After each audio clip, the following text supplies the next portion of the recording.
Здравствуйте, друзья! На улице идет дождь, а у нас идет процесс. Все идет, все течет, друзья мои гости.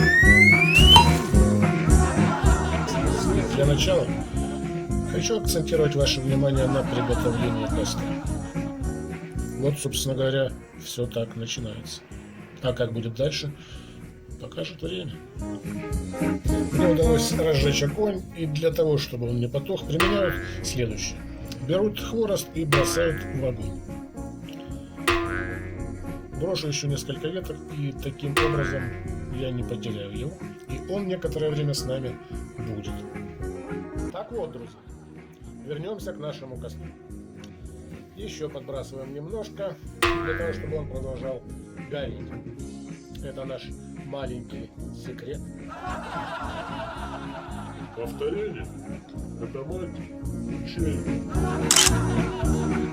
Напоминаю вам, что если костер прогорает, то есть один маленький секрет. Нужно взять и подложить в него немного дров. Ну, например, вот такие.